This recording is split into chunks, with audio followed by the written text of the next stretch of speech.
An ordinary shift for a police officer. It started out as nothing. It was innocuous. It was a little crime. Can quickly take an extraordinary turn. A simple traffic stop went stratospheric within 2 minutes. Speed is 70 miles an hour.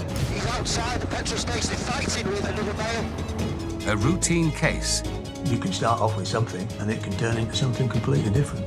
Taser! Taser! I cheer from you! Can suddenly spiral into a serious incident. Then it switched. He locked the door. She knew that something was very, very wrong here.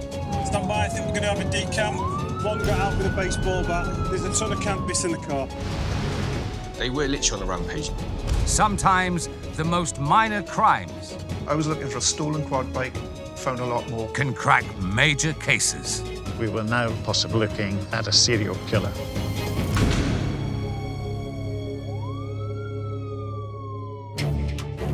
Today on Big Little Crimes, the casual theft of a camera betrays a dangerous predator.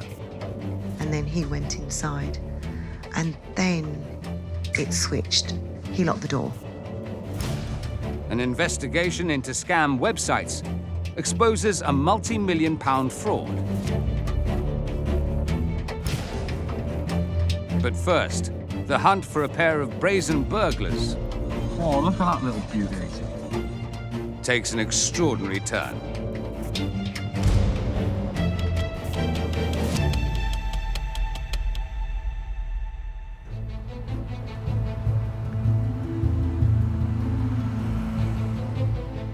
No one wants to be burgled. It's a fear of most people. Convicting people that are causing innocent people harm, that's where you get your real satisfaction, being a police officer. Taking criminals off the street is what Damien Brogan loves most about the job. So he relished a straightforward burglary case landing on his desk. There was intelligence that 2 people were involved in what were called dwelling burglaries, burglaries of homes. There was a vehicle potentially linked to one of those individuals.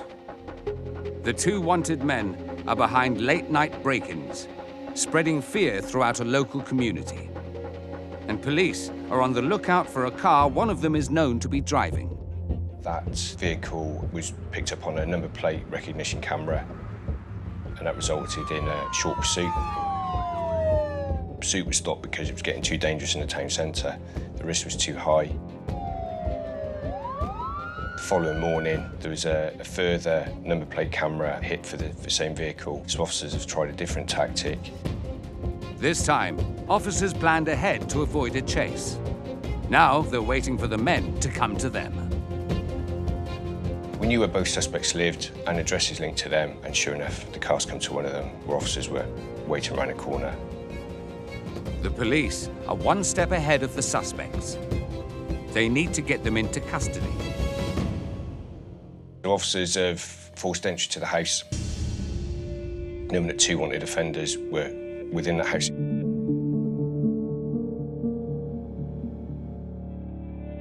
Officers have found both suspects hidden under a bed in one of the bedrooms. Eric Pierce and Matthew Jones are arrested for burglary. A bag containing balaclavas, gloves and tools that you could use to break into houses was found within the room. The balaclavas and gloves clearly pointed towards the sort of behaviour that we suspected they were involved in. It's a damning discovery. But there's something else that could be worth its weight in gold. One of the suspects had a mobile phone, so that was seized as well, because we can use that to gain further evidence. While Damien waits for the phone to be downloaded, he's forced to release them on bail. Days later, he has a new breakthrough.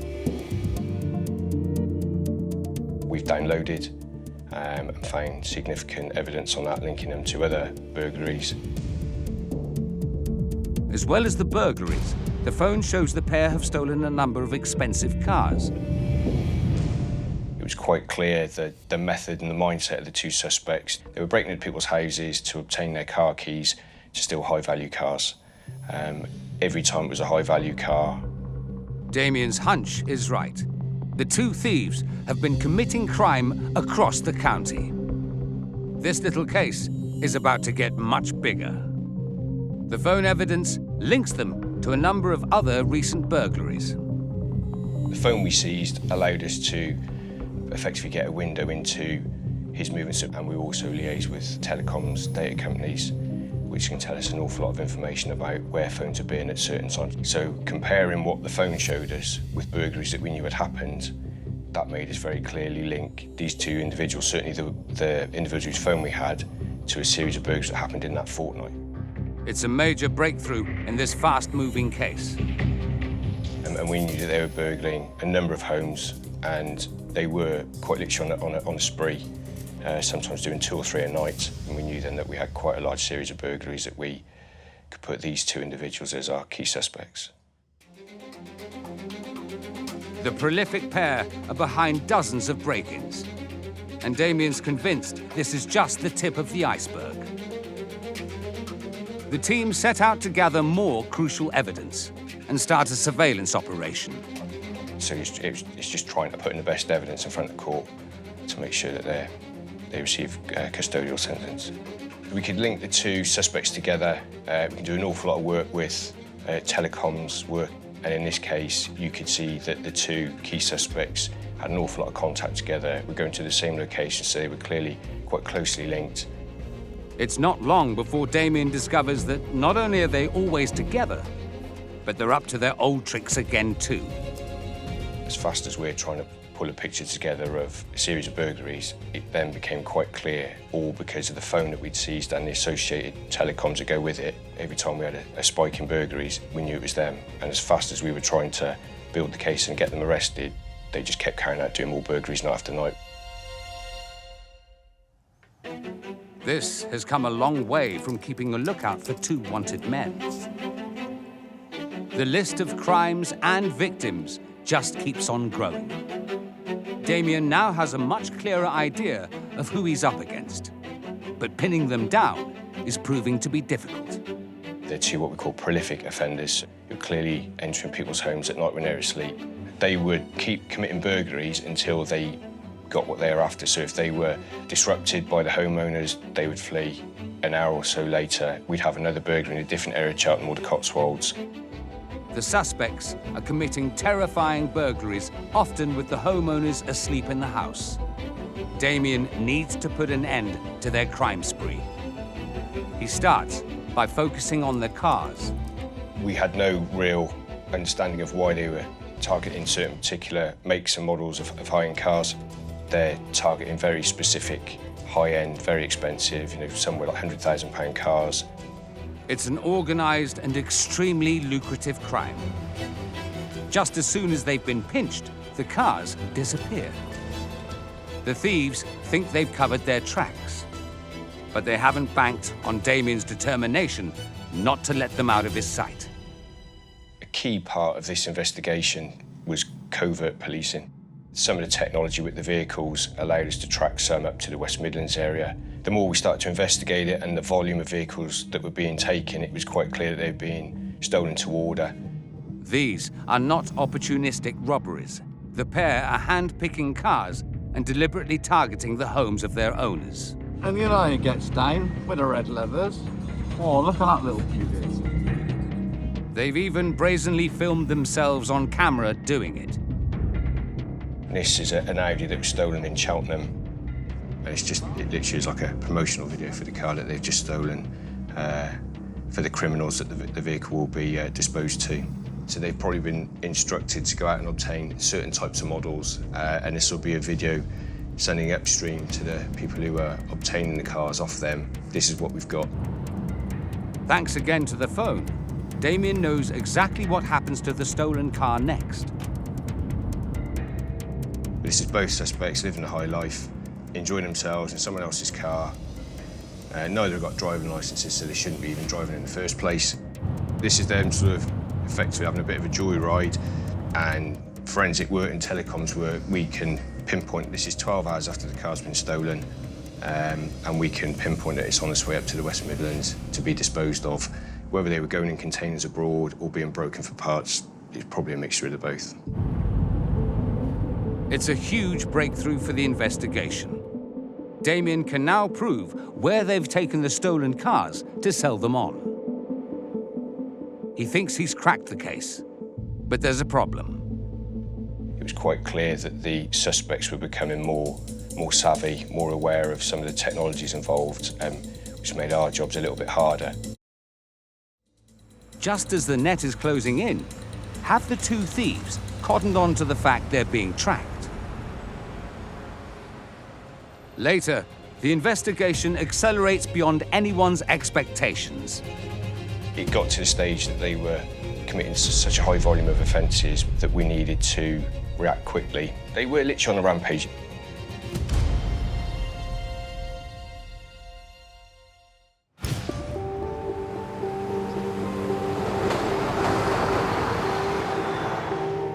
In our next story, a detective's gut instinct about a stolen camera takes it from a routine crime to the most sinister and serious case, as she hunts for a mystery man who's not who he says he is.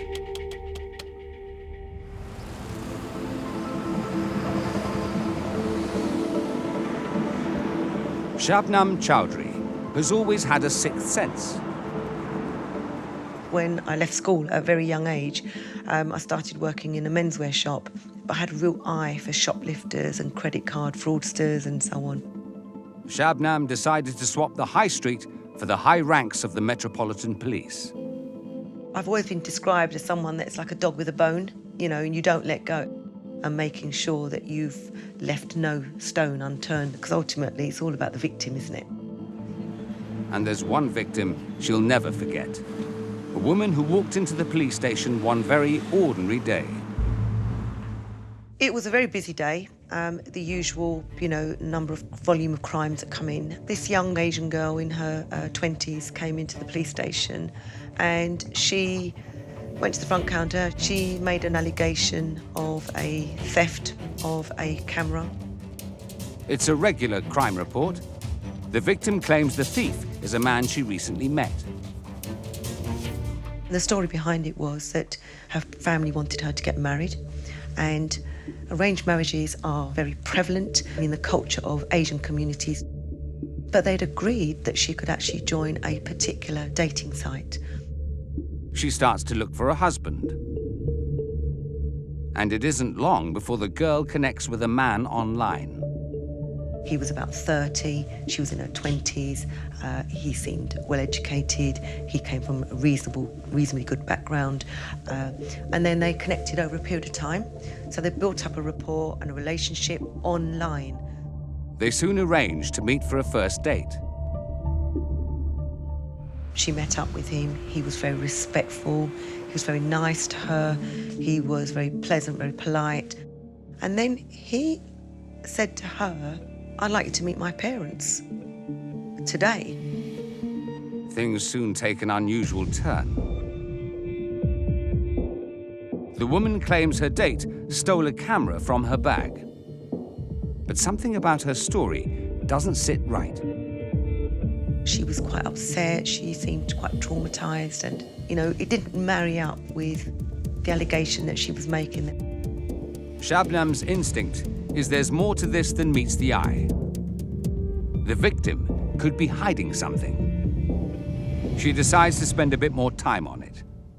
I was a detective inspector. It's not the kind of crime I would ordinarily investigate. It was a simple, what would appear to be a straightforward theft of a camera. But as a Muslim woman, I said, let me speak to her because I will hopefully be able to elicit a little bit more information from her. My gut feeling was that something here was not right at all. And I was kind of sure that there was more to it than she'd actually let on to us to begin with. Before she speaks to the girl, Shabnam looks into what she's told police so far. So this is quite similar to the camera that was stolen. For her, this was a digital footprint of her entire life, with her family, her extended family, friends and so on, and her fear that he might have been able to contact them and then send photographs. So she was really scared about that. Shabnam feels like it's an odd thing to go to the police with. She senses this case is about much more than the camera. This particular website was unique because it was specifically for those people that wanted to not just go onto a dating site. It was for people from Asian backgrounds to find a suitable life partner in terms of a husband or a wife. Looking at this website now, it certainly takes me back to when I was 18 years of age and my parents were looking to find a suitor for me for 2 whole years. Shabnam knows just how sensitive a case this is, but arranging to interview the victim is proving difficult. She won't allow us to go and visit her at her home because of her parents. She didn't want her family knowing what had happened. What we agreed between us was that we would arrange to meet her at a location that suited her, that she felt comfortable in, that we could hopefully have a conversation with her to find out exactly what was going on here, because it just didn't feel right. They eventually agree to meet in a local car park. We need to know more about the crime, the perpetrator, and how this whole situation had unfolded. She was very comfortable speaking with me because she was able to relate to me, and I was able to sort of, reassure her, particularly around the cultural issues that she was really concerned about. Shabnam manages to get the woman to trust her enough to talk again about what happened when she and her date went to go and meet his parents. They arrived in the place in East London, and in actual fact it was a flat, not a house. So she was a little bit, oh okay, it's a flat. What she reveals to Shabnam next is about to turn this little crime into a big investigation. He ushered her into the flat first of all, and then he went inside, and then it switched. He locked the door.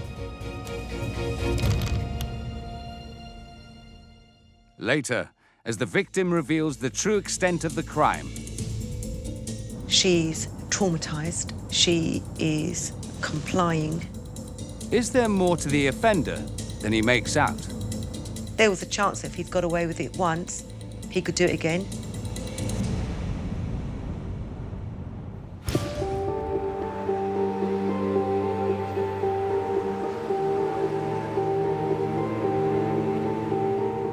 In our next case, a few reports of a possible scam spiral into one of the biggest cases national trading standards have ever seen.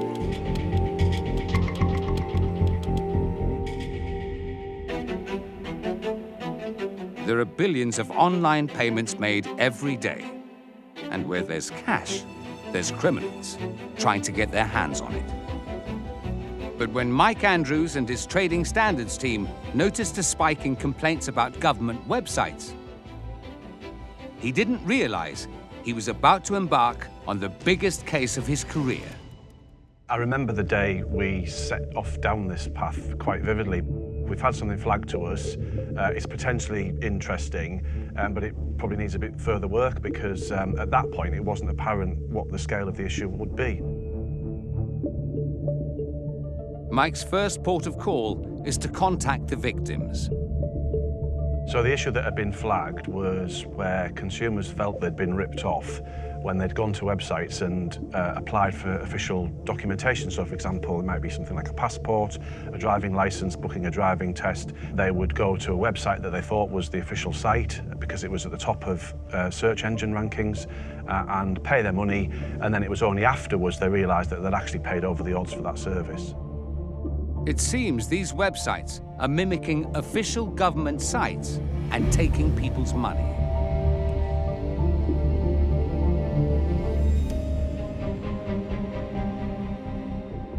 The vast majority of the websites we investigated in this case were almost identical to the official site. They would use the same colours, the same layouts, the same designs, and lots of other features that If you actually looked at them very, very closely, you would perhaps notice that something wasn't quite right. The highly professional copycat websites suggest to Mike this could be a much bigger crime. But how much bigger? Some of these websites that we looked at were being changed almost on a daily basis, as they were constantly trying to make sure they got the maximum out of them. After months of intense analysis and hard graft, they make a breakthrough. They manage to link a small number of the websites to the same business. Mike and his team identify Peter Hall and his wife as being behind the potential scam.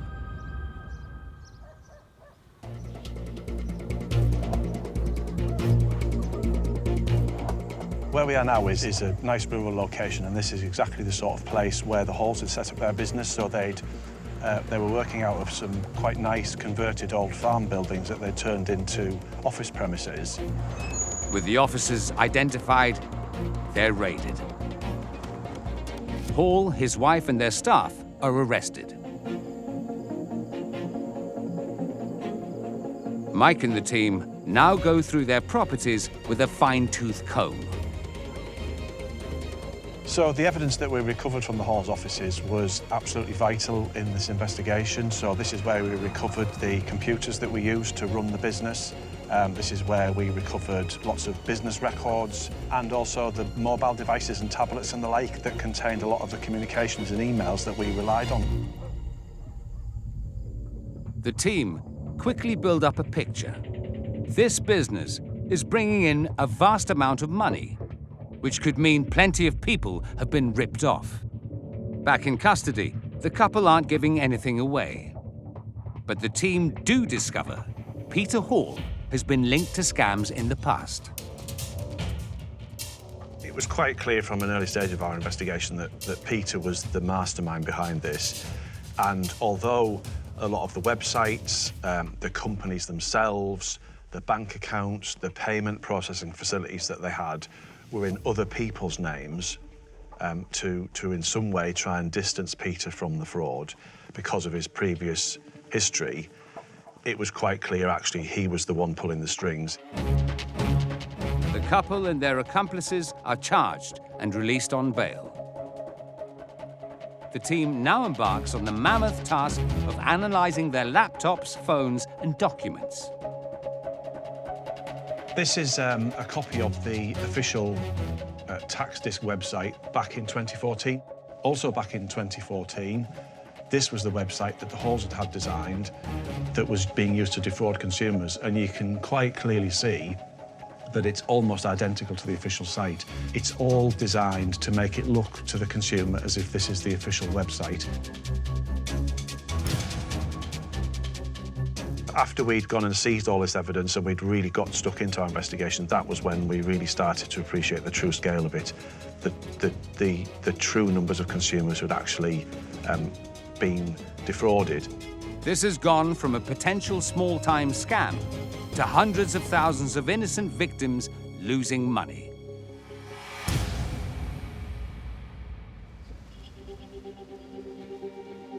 There are so many victims, it takes Mike and his team an astonishing 2 years to go through the mountain of evidence. It's important in these cases that we've got to show that this was deliberate, and there was lots and lots of emails between Peter Hall and his accomplices, his web designers, the people he had running his search engine advertising, that clearly showed that they were deliberately trying to defraud consumers. Hall's company made an eye-watering £37 million from scamming innocent people. And if that isn't shocking enough, they discover that Peter Hall is up to his old tricks, even though he's on bail. He set up another scam company with new employees.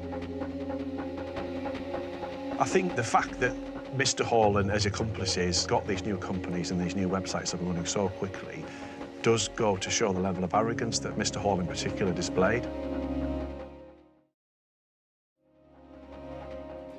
After 3 years, Peter and his wife finally go to trial. They tried everything they could to either derail the process, to justify what they were doing right through the trial. So it's incredibly frustrating. They don't show any remorse or acknowledgement of the crimes they've committed and the number of consumers that they've actually caused harm to. Peter Hall was found guilty of conspiracy to commit fraud, money laundering, and trademark infringements. He's sentenced to just under 14 years in prison. Peter's wife got 4 years for her part in the scam. To this day, in terms of the size of the fraud, this is the largest investigation we've ever undertaken. We've undertaken lots of investigations into big frauds, multi-million-pound frauds, but this certainly, to this day, remains the largest.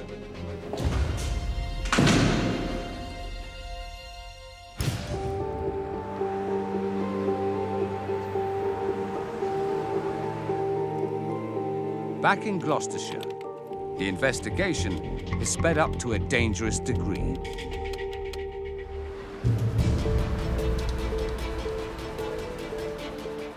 A very routine burglary case has taken a disturbing turn.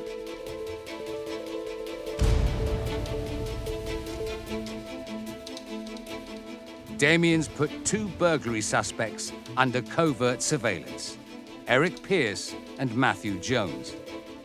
He's discovered that not only are the pair stealing expensive cars to order, they're also part of a criminal gang, leaving a trail of destruction in smash-and-grab raids. That was the first time they started doing ram raids, so it was a completely different sort of crime, something that we hadn't associated these offenders to those sort of offences being committed. A stolen BMW used in the raids is being tracked by the car's GPS, alongside Eric Pearce's mobile phone location. Damien knows that wherever the car goes, Pearce goes too. It quite quickly became clear that some of the vehicles that I was investigating for being stolen were actually vehicles being used in some of the ram raids. And they've got their mates in on it too. The 2 suspects and the gang target a supermarket. And it's the stolen BMW that's been taken from a home a couple of hours before. You see all of the suspects, they're all clothed, hooded up, gloves on, masks on. After smashing their way in and causing tens of thousands of pounds worth of damage, the gang are hoping to make off with cash and cigarettes worth thousands. They brought a big blue plastic container so they can just scoop their rewards into and make off. Another camera shows that they've now jumped over the counter. The smoke alarm's gone off. The smoke alarm scared them, and they're running straight back out of the shop empty-handed. So they now all make their way into the BMW, which they use as their sort of getaway vehicle. And they've been there for just over 90 seconds.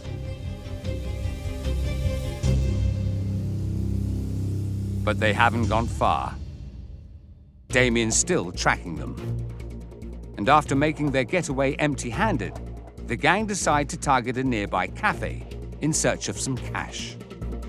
About an hour and a half after the first ram raid at the supermarket, the BMW you see in CCTV and the second Astra turn up and they reverse into the cafe, causing an awful lot of damage and leaving largely empty-handed. They might have left with nothing, but they did leave a trace. No, it's the same people that have done this because the getaway car used in the supermarket ram raid is the same vehicle that's turned up here. The Astra that was used in the ram raid here at the train station, we can link back to the same series of people that were doing the burglaries at the homes, and it was stolen from a house during the burglary. We're happy. It's the same offenders that have done both jobs and all of the burglaries. In just a matter of days, the gang have carried out 2 ram raids. What started out with the arrest of 2 wanted burglars has now spiraled into a serious organised crime operation. And Damien's certain who's running the show. Our investigation quickly showed that they were the ringleaders, they were the senior members of this group. It got to the stage that they were committing such a high volume of offences, as in the number of offences and the value of property that they were taking each night, that we needed to react quickly. After a painstaking investigation, Damien's convinced he now has enough evidence to topple the gang. But there's still one more piece of the jigsaw. the key thing for us was we needed to arrest them with their phones. Without their phones, the case could collapse. Damien tracks both men to the same house, but moved too soon and he could blow the case. Mindful that we didn't want there to be further victims, we had the home under surveillance. So we've gone back in the front of the house. Both suspects are there. Arrested, phones in hands, done. The two suspects were arrested at the right time, which ensured that we obtained items of property belonging to them that were key to the investigation. Weeks of surveillance has finally paid off. Eric Pierce and Matthew Jones are remanded in custody. When Damien looks at what's on their phones, the case only gets more serious. He finds footage of them posing with a gun and other stolen items. It links them to yet more crimes across the county.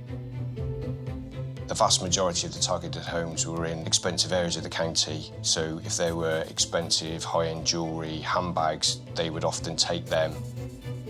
This little crime has become one of the biggest of Damien's career. Eric Pierce and Matthew Jones admit to 28 different burglary offences, including stealing cars worth hundreds of thousands of pounds. Each are sentenced to 7.5 years in prison. These two were deeply affecting people and taking their property.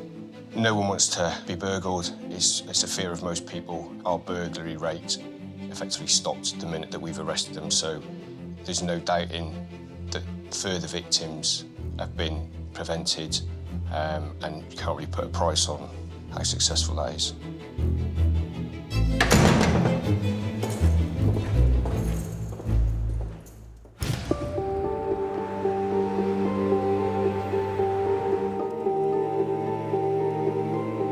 There's one final case to wrap up today, back in London.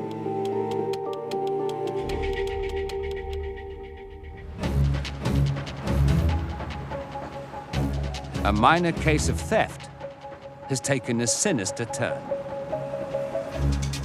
Shabnam's hunch that a scared victim is hiding something is right. And the more the victim reveals about what happened when she was locked in the flat, the more serious the investigation becomes. She heard the lock go and she turned round and saw that he'd locked the door. And I think fear just built up in her because she thought, this doesn't seem right. Why would he lock the door?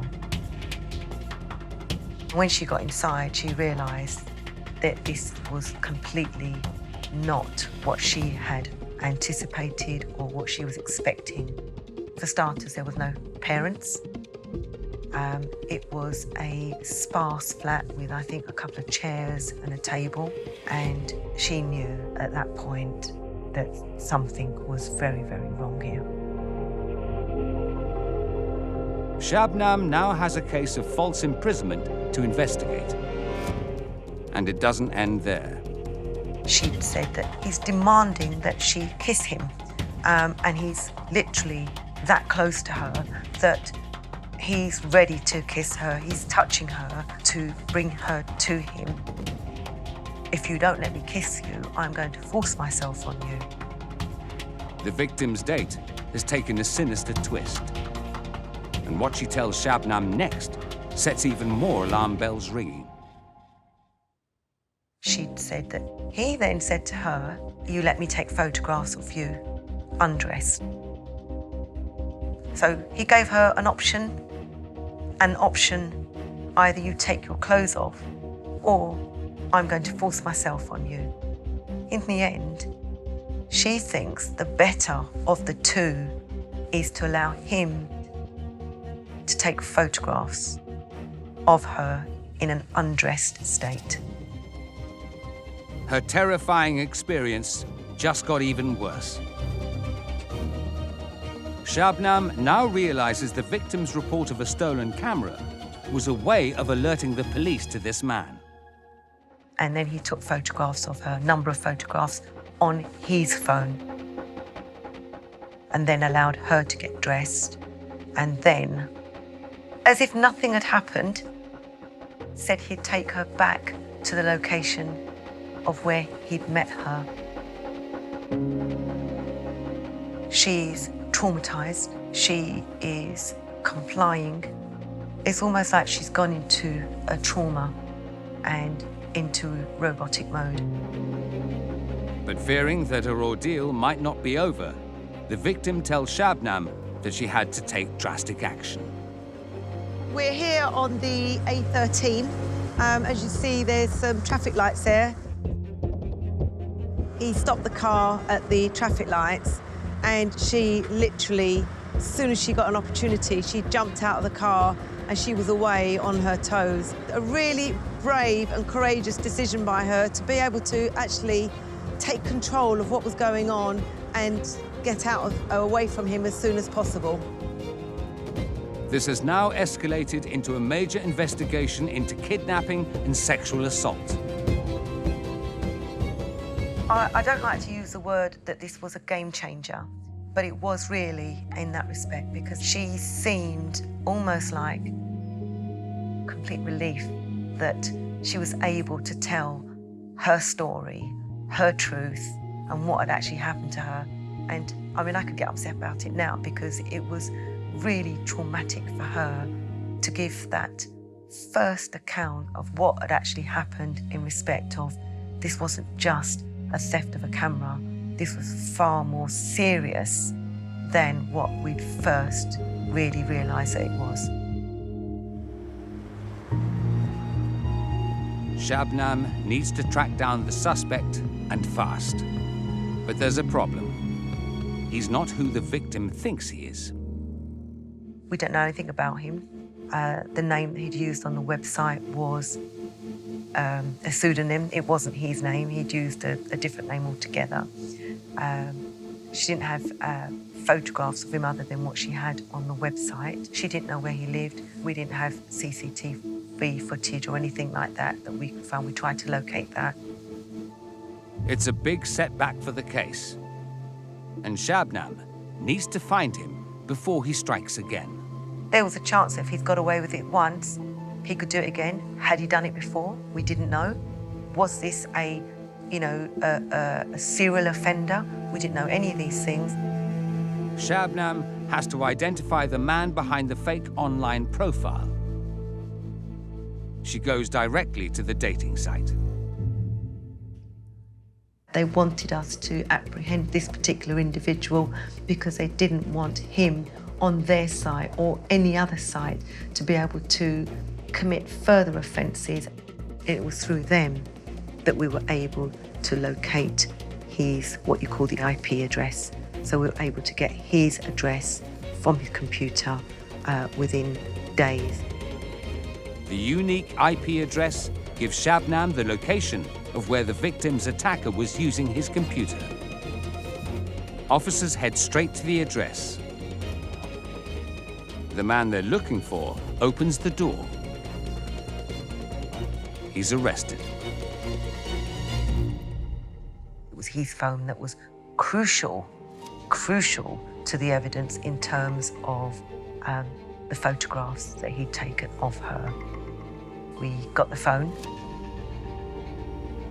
and the photographs were still on that phone. We were pleased to note that he hadn't actually sent them out to anybody at this stage. It should be case closed, but the man has a very different story. He stated it was all consensual. She was happy to have the photographs taken. It would be very difficult to comprehend that looking at those photographs, that there was any form of consent. Shabnam's convinced the victim was held against her will. But she needs more evidence. We got photographs of the camera. We got the address that he had actually been to. We'd arrested him, but we still needed to link him, showing that he was actually the person that she met with on that occasion. With no CCTV of the suspect and victim together, there's only one option left for Shabnam. With identification parades, whether you have to face somebody face to face, it's a really brave thing to do, because effectively you're being confronted or having to confront the person that has traumatized you, that has abused you. It is really, really tough and really difficult to do. In the space of just 10 days, Shabnam and her team are close to cracking the case.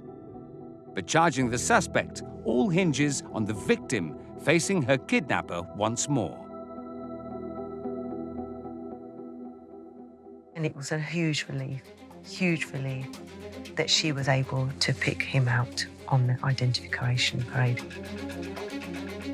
And then he was charged with a number of offences, including the theft of the camera, which were kidnapping, false imprisonment with intent to commit an offence, and sexual touching of a female over the age of 16 years of age. So you can imagine really serious offences that have had huge impact and that will change this girl's life forever, really. But there's one final twist to the case. The suspect pleads not guilty, meaning the victim will have to give evidence at trial. We also had to consider that this girl was going to go through a court process, and what impact was that going to have on her. And at the end of this, we just started to worry that she might not want to go to court. Shabnam faces a nervous wait. Will their victim and key witness take the stand? She was, by this time, determined that she was going to pursue this matter because of the trauma that he'd put her through, and because of the fact that she didn't want other girls to go through it. She felt comfortable that she was ready now to go to court with this individual. And her determination pays off. The suspect is found guilty of offences relating to kidnap, unlawful imprisonment, sexual assault, and theft. That, for me, is another huge, proud moment for me in policing. You know, my roller coaster journey is worth everything when you get a conviction and you bring someone to justice, and your victim tells you that they are so grateful to you for giving them the support. To me, that's why I joined the police. What started out as a report of a stolen camera ended in a very dangerous man being put behind bars.